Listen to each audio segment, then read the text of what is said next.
బ్రేటర్ Gaius. ప్రభువా, నా ఇంటిలో నా దాసుడు పక్షవాయువుతో బాధపడుతున్నాడు. ఎన్నో రోజులుగా వ్యాధిని అనుభవిస్తూ మరణానికి చేరువలో ఉన్నాడు. మీరే కాపాడాలి. నన్ను తన దగ్గర తీసుకువెళ్ళు. ప్రభువా, నువ్వు ఆయన్ని ప్రభు అని పిలిచావా? మీరు నా ఇంట్లోకి రావడానికి నేను పాత్రుణ్ణి కాను. మీరు మాట మాత్రము సెలవివ్వండి, అప్పుడు నా దాసుడు స్వస్థపరచబడును.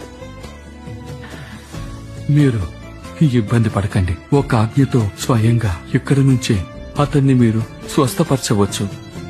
నా చేతి క్రింద సైనికులు ఉన్నారు. నేను ఒకరిని పొమ్మంటే పోతాడు, ఒకరిని రమ్మంటే వస్తాడు.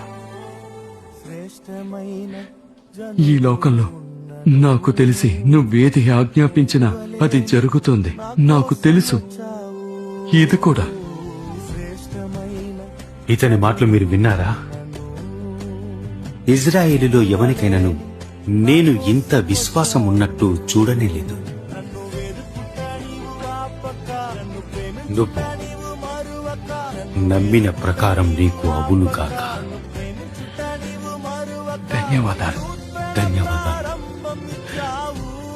ఇలాంటి విశ్వాసాన్ని ఎదుర్కొనేందుకు నా రోజును ప్రకాశవంతం చేశావు.